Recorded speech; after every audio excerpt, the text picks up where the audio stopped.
it's not a preservation, it's an expansion. So we need to always keep that in mind, that that's really the end goal here, is that the Second Amendment it doesn't really care what you look like. You're an American citizen, and that's your right. Welcome to Gun Owners of America State of the Second podcast. I'm Kailey. And I'm John, and today we're joined by Chris Toomer from Rost Martin. Chris, how are you today? Doing great. Thank you for having me. Well, thank you for being on. So, Chris, let's start with Rost Martin as a company. You guys are brand new to the industry.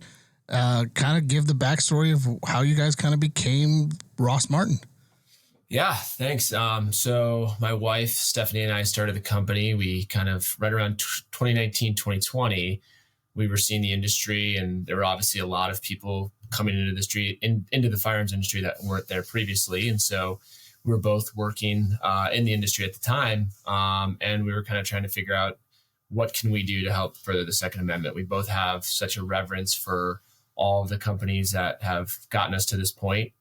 Smith, Springfield, Glock, SIG really have paved the way for us, and, the countless other companies and advocacy groups that have allowed us to be where we are today. And so right around that time, we were just kind of thinking, hey, do we start a company? Do we get more involved in advocacy? And so we sat down and kind of thought, let's maybe start a company. And so we started kind of putting a framework together right around the middle of 2020. And so obviously with starting a firearms company, it comes with quite a bit of red tape and framework that needs to be kind of put together. So it took us about 3 to 4 years to kind of get everything put together. And then we were lucky enough to hit our timeline and hit our goal of launching at SHOT Show at 2024. So yeah, we launched our first introductory pistol at SHOT. It's been a great first 6 months so far. Yeah, you guys have kind of exploded out of the gate with a really budget-minded firearm with all the features that it's filled with. It's a feature-rich pistol with everything that anybody would want in it at a price that's arguably one of the best on the market currently. Yeah, thank you very much. I think that was really kind of the framework, and kind of what we wanted to develop was, not everyone has $1,000, $700 that they can spend on a pistol. And so we looked at it as in a sea of very competitive striker polymer pistols, and especially black polymer pistols. How do we stand out? And so created a gun that's feature rich, produced right here in the US, here in Dallas, Texas, at a price point of MSRP of $459. And so with that, we thought, hey, let's give the customer a lot of the things that they ask for and that they look to kind of upgrade when they get to the pistol out of the box. And so with that being said, there's been a lot of, great feedback. We've endurance tested this pistol. It's extremely accurate, cold hammer forged barrel. So the accuracy, the reliability of it, we'll put that gun up against anyone in the market. So having the gun positioned where it is, we feel like we can be really successful in kind of creating a foothold in the market. Yeah, and you guys have an interesting backstory, just the two of you. If you can dive into the two of you and where you've been in the industry and what you guys have done. Yeah, absolutely. So my wife, my wife is is the daughter of Dennis Reese, Springfield Armory CEO and owner. And so she had worked for Springfield for 9 years. And then I myself was a Marine Corps infantry officer. And then I transitioned and actually worked for Springfield after the Marines and after business school. And so kind of around the time we started thinking about this company, we'd both been working at Springfield, and just kind of, having that ability and the being able to be in the industry, kind of see how things worked, really kind of helped us formulate our ideas, because there are a ton of things that do come up that you're not really expecting when you're trying to start a company, especially in this industry. We all know how much things that have to be kind of signed off through with government and ATF and some of those agencies. So having kind of a support group and kind of people that we can ask questions to really helped us kind of go. And so it was nice though, because we have no affiliation with Springfield. We got the blessing and we're a completely separate entity, but it's nice to just kind of have a group of people that are happy for you and kind of have your back too. So, and what made I know that you've told me in the past, but what is Rost Martin? Where does that come from? Because your last name is Toomer, her last name is Toomer. Where does Rost Martin come from? Yeah, so Rost is my wife Stephanie's grandfather's middle name. And so he was really instrumental in kind of guiding the family to the firearms industry and kind of starting in what you can say is now modern day Springfield Armory. And then Martin is my great grandmother's maiden name. And so she had a big hand in raising my mom. And then subsequently, she lived with us for a little while, my mom and my dad, when I was growing up. So she was definitely someone that was inspirational in my life. She lived to be 103 years old. Definitely a beacon of force to be reckoned with. So we thought the name sounded good, and it looks really, really nice on a firearm as well. So it kind of came out. It's really funny. When we were first kind of coming to market, we would say Rost Martin, and people would be like, no, I've heard of that company before. And you're like, I don't think so. Like, I don't know. Maybe you have, but maybe it's just kind of synonymous with Aston Martin and some of the other companies. But That's awesome. So you guys choose to go and start your business in Texas, obviously a fairly pro-gun state that has been getting better when it comes to passing constitutional carry and actually being proactive in the restoration of rights. What was the kind of the decision making behind choosing what state you would start your company in? Yeah, I mean, you hit the nail on the head. I mean, the fact of it was obviously during COVID, and we were kind of figuring out what made sense because everyone was moving around and kind of, oh, I want to go be in land or whatnot. And we, as you know, our Second Amendment supporters, we've always wanted to make sure that we have the ability to exercise our rights with work that's taken us to different locations where it hasn't been so free. So we knew that in order to be a company that's preaching and kind of talking about the preservation of the Second Amendment, we needed to be in a state like that. And so we had a few that we were thinking of, but Texas was the obvious option. My wife had gone to SMU, and then we had lived in Dallas for a few years already. So it was a no-brainer. And like, you know, just the history of Texas around firearms just made a lot of sense. And oddly enough, I mean, obviously we have some neighbors to the north with Shadow, but being the only gun manufacturer here actually in Dallas, we weren't expecting that. So when we're at shows and people come up and they see our slide that says Dallas, Texas, they say, I want to buy it just because it has Dallas. And then that's, you know, it's really cool to have just a little bit of history in this city and this great state. So That's awesome.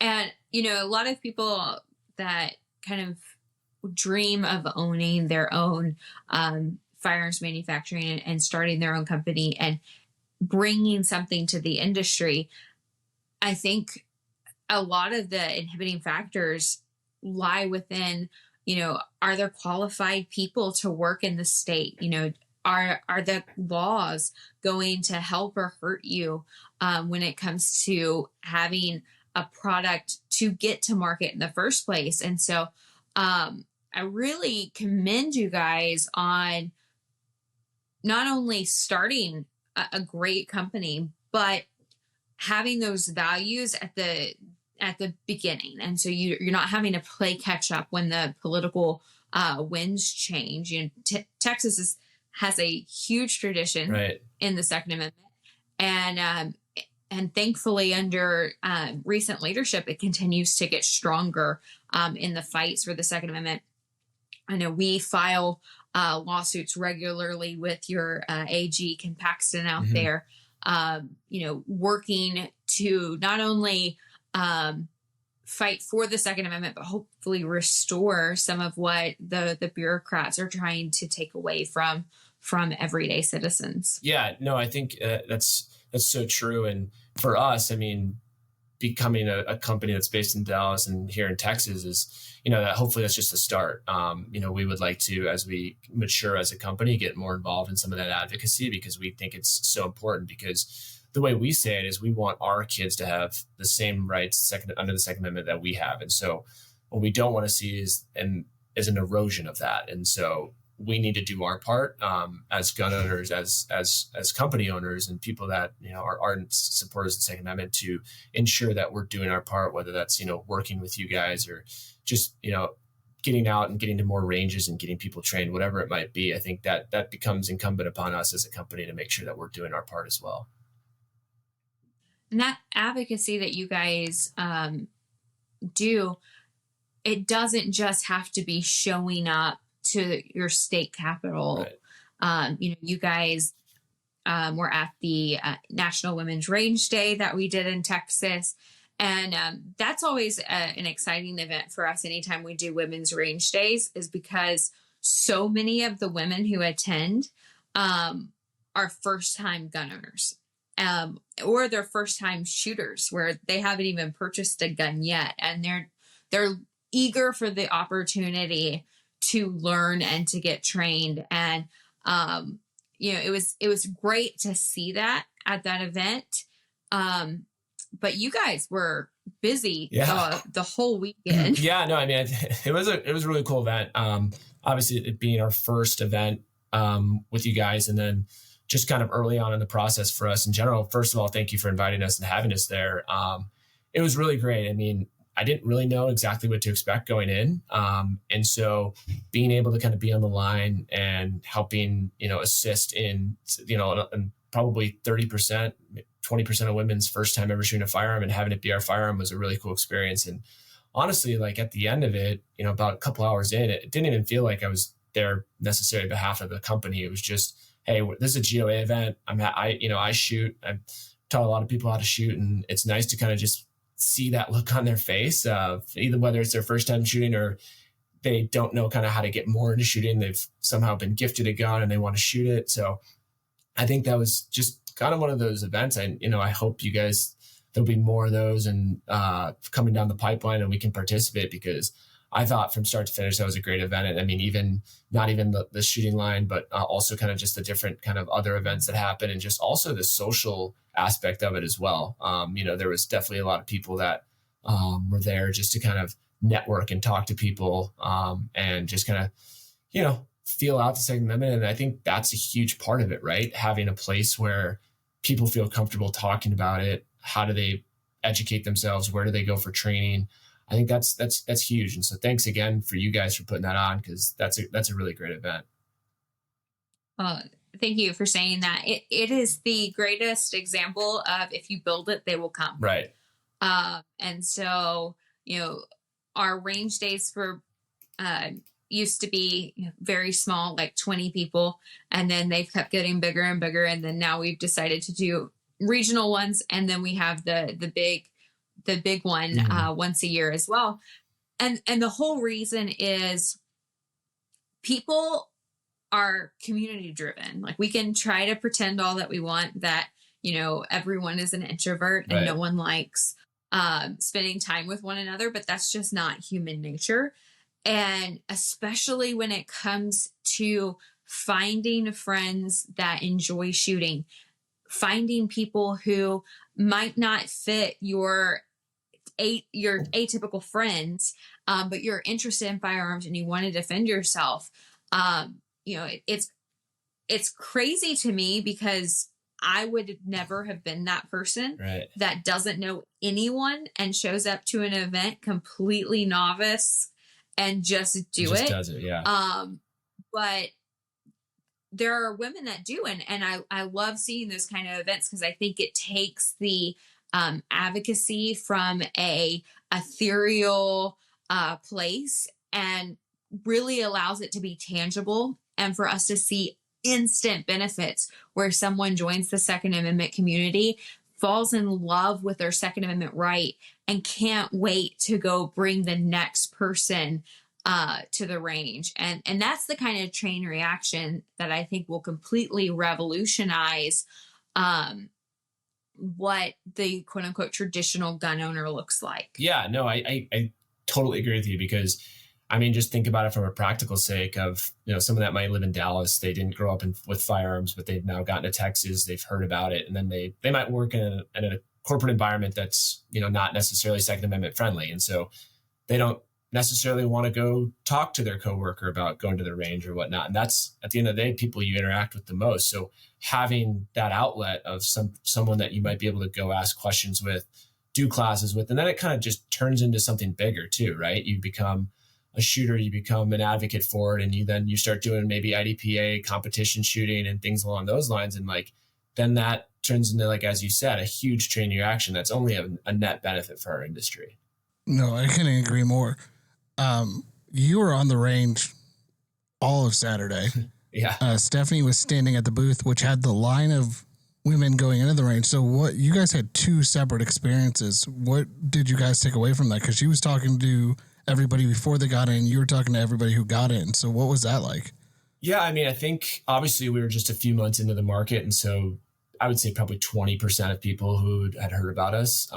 And so there's only so much talking you can do about a firearm until you actually shoot it, right? So Stephanie would walk through the benefits, and then also just taking into mind that there's different varying levels of shooters in there. So they might not care about a slide cut or top slide serrations. They might not have that education yet. And so being then able to then put that in practical application just a few minutes later and have them put their hands on the gun and feel our trigger, I think was a really good kind of point from start to finish for them. So I think that overall people really enjoyed shooting our gun. I think that the feedback from it was, it feels great in our hand. The ergonomics of it are fantastic.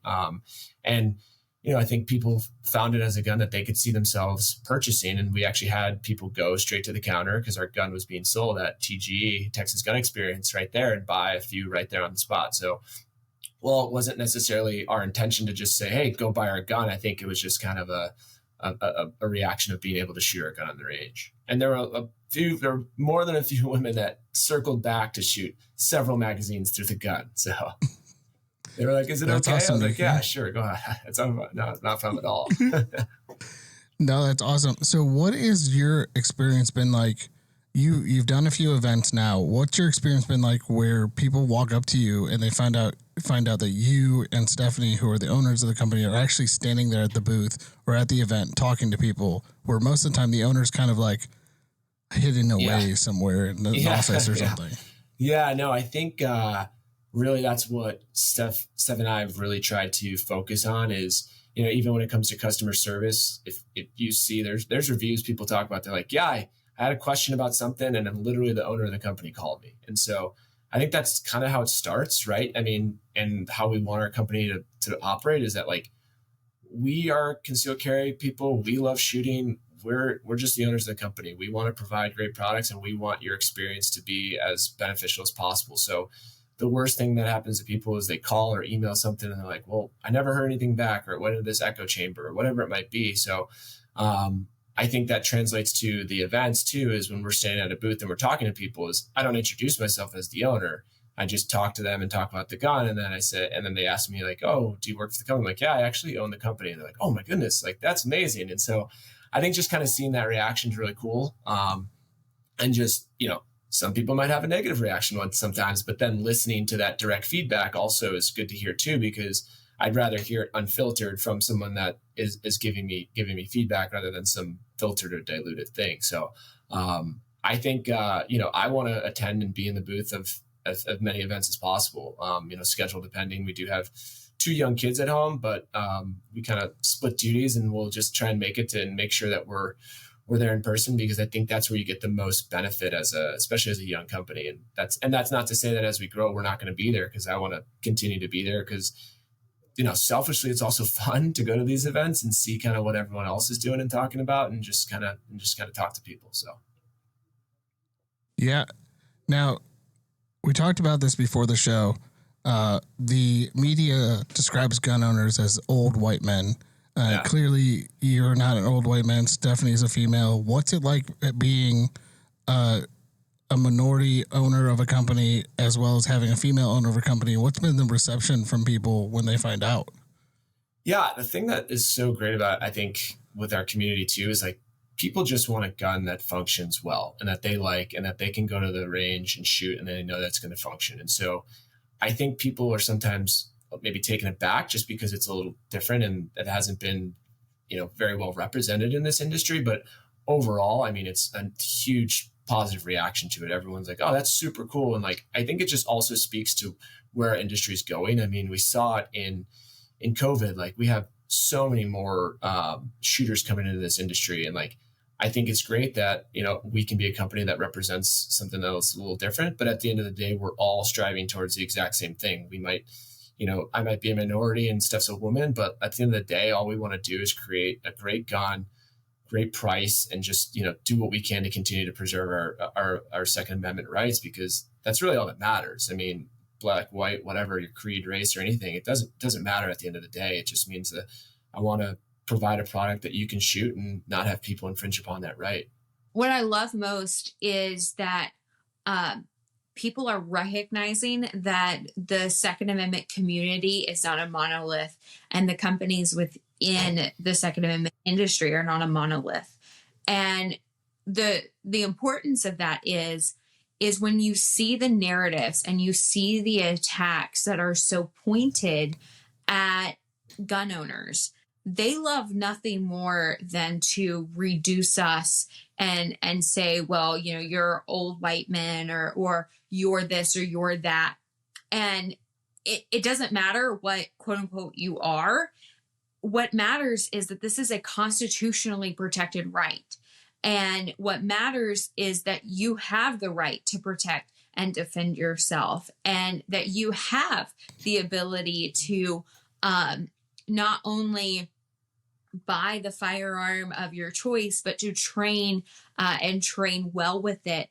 And this whole concept that the left loves to put on gun owners is that we are the portrayers of some sort of cultural war that's anti-American, when the only thing that is anti-American is the dismantling of our constitutionally protected rights.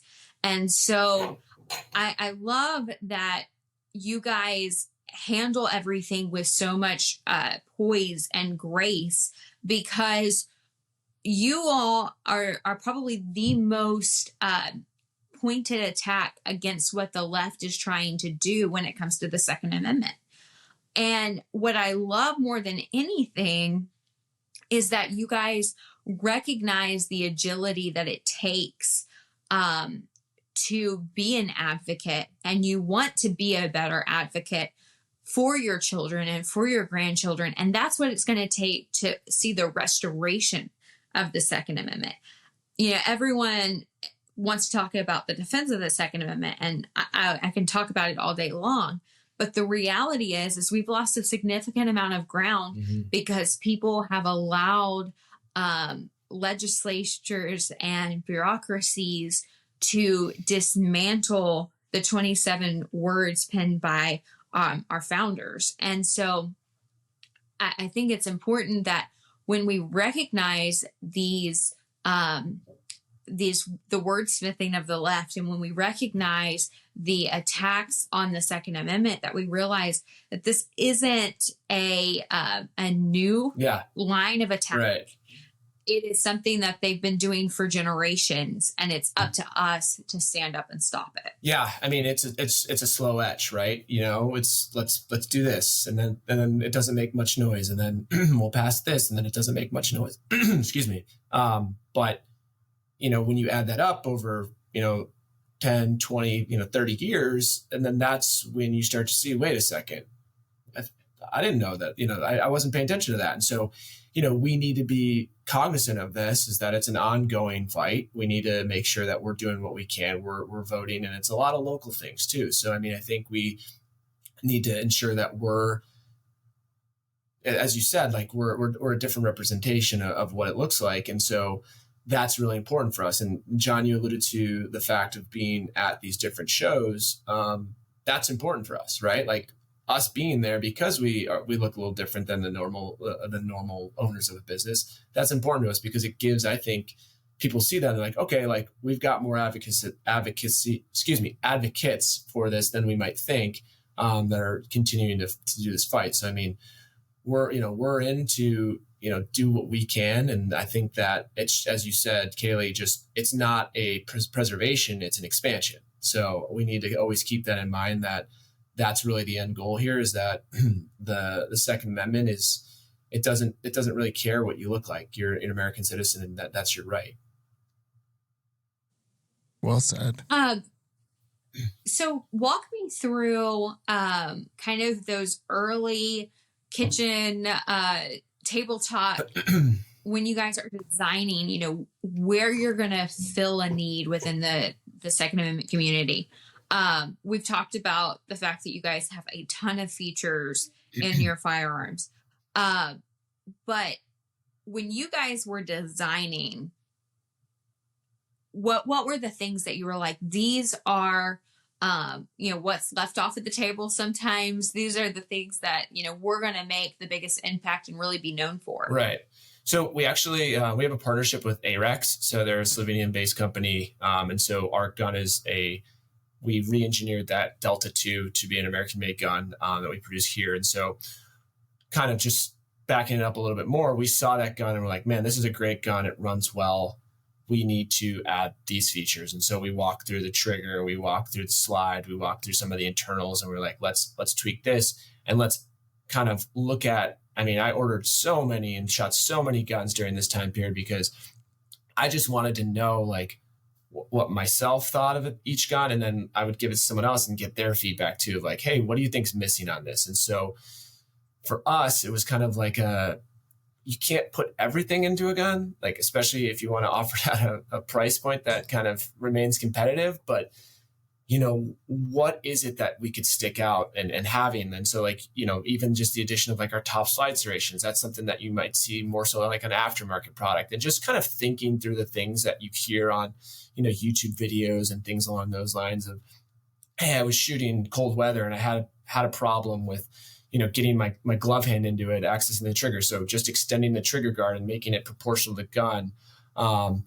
Even just the ergonomics of just how it sits. So you can get a nice high grip on it. And so I think that was really kind of some of the things we looked at, is like just breaking it down from someone that's shooting a gun for the first time. And then, we had really high level shooters kind of giving our feedback on things too. So it was a very iterative process of, this is what we think, this is what we're going to add. Oh, you went a little bit too much on this, maybe scale that down, because, at the end of the day, like, we have people come to our booth and like, love your gun. I wish you could do this. I wish you could do that. And like, we would love to have every single customer have every single one of their needs met. But it's a little hard. But I will say one of the things we kind of want to make sure we're, cognizant of as well is just making sure that when we're hearing feedback, that's not just falling on deaf ears. If we hear like enough of it, like, oh, you might want to change this, you might want to do this, like that's something that we're thinking about doing and putting into our next iterations. And I will say that for a fact, you'll see that on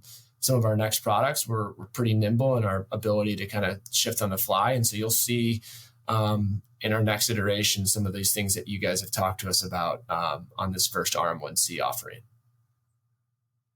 Yeah, I know that at SHOT Show when I came over and we talked, and then at the women's event, I came over and I was like, hey, if I was to tweak anything, like these are the things I would tweak a little bit. And you said like, be open, be very critical of it, because that's what we always are advancing.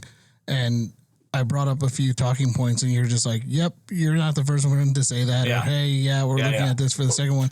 So it's cool that, you're listening to customer feedback on your next iterations of this firearm. And, as you guys grow, there's going to be more iterations. It's not just a one iteration and done.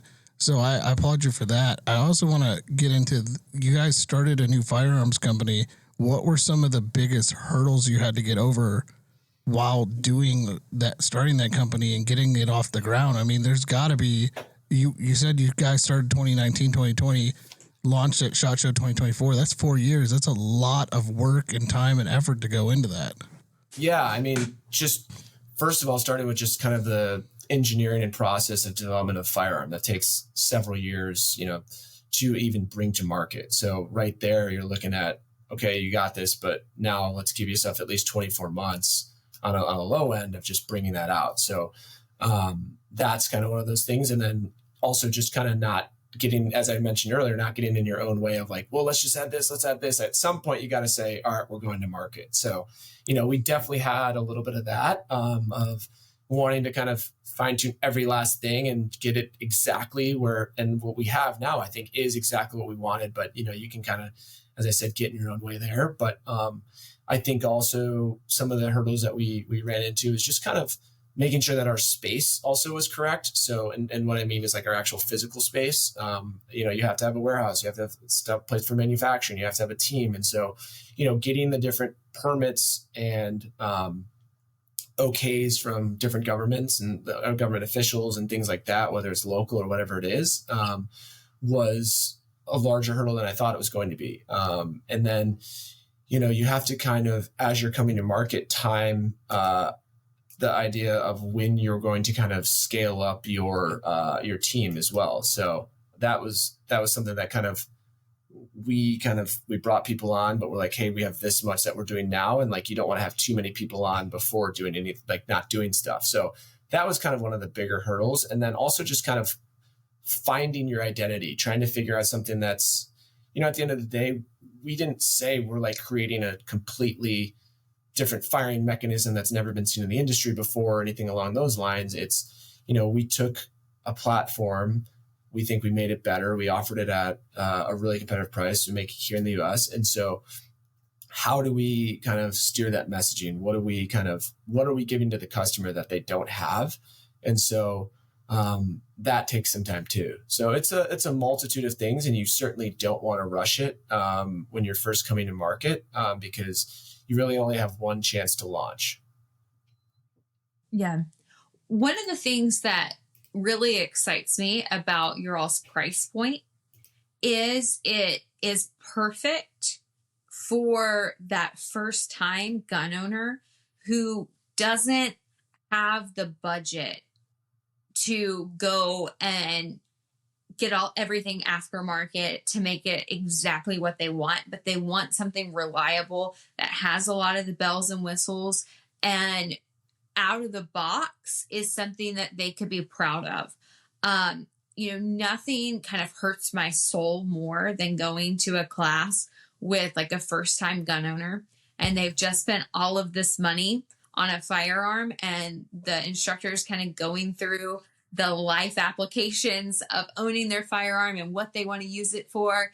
And you see the blood drain out of their face because they purchased something that doesn't actually fit their goal Right. or their desired outcome. And so I love that your price point, in my opinion, is on the budget friendly end. That makes it where you can feel very confident as a gun owner. Basically just get a holster and you're ready to go with some ammo. You don't have to go and say, okay, well, I've got, several $100s invested in this, and I got to go do another $300 to $400 to get all of this. Right. And the next thing you know, you're looking at your bank account and half of a paycheck or a whole paycheck is gone. And you're like, well, I can't actually afford to exercise my right.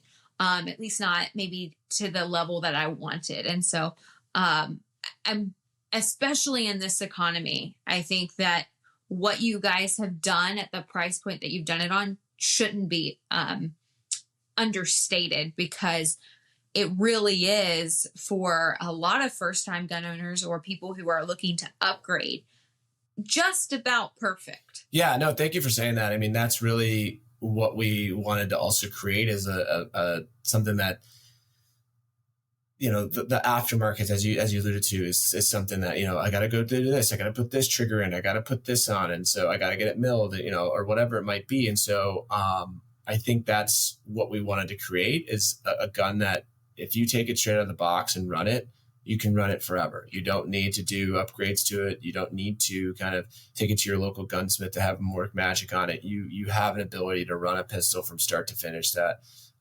really can run at a high caliber. And so, yeah, I think the price is very attractive. And I think that's actually like the thing that we were like, oh, and we're going to offer it. We were really concerned about the reliability, the accuracy, of the pistol. And then it's like, oh, and now also it's at this price. So I think, kind of hitting a trifecta of all those items, I think was really kind of crucial in our development of coming to market. When you guys came to market, you came out with a compact firearm. A lot of people are leaning towards that micro compact or micro mid-size, whatever you want to call it, firearm. What made you guys go to the compact versus coming out with like a micro or in that area? Yeah, no, I think, the idea there was that let's start kind of in the middle, because obviously compact, you can still conceal carry it very easily. let's kind of get this out in the market. And then, when you start to get to a subcompact or microcompact, the adjustments from there, we have to be completely precise. So it allowed us to kind of get some sort of feedback on what people are thinking of the compact, and then put that into kind of our planning of when we want to kind of come out with our subcompact, or whether it might be a microcompact, whatever it might be, excuse me. So I think it was a strategic play of like, let's get into the concealed carry market. Let's look at what things we can add to, a potential subcompact offering. And then there'll be a time when it makes sense to launch that. But I do think we're going to have some things coming to the market that people are going to be really happy about soon enough. We're just trying to because for us, it seems like we've been in the market forever. But, a lot of this market's just hearing about us for the first time. So, I think getting to the smaller variation is certainly something that we're looking to move into as well.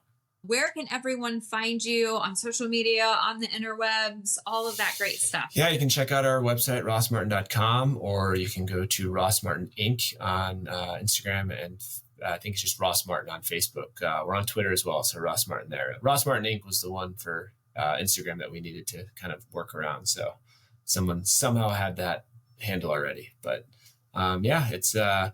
And we'll have we've got more things coming this summer. We've got a couple good announcements coming to you guys. So what we're trying to do is just keep giving the customers what they want and keep listening to feedback. So we definitely appreciate all the support. Hope you enjoyed this week's episode. Feel free to like, share, and subscribe, and leave a 5-star review on all podcasting platforms. And we'll see you next week.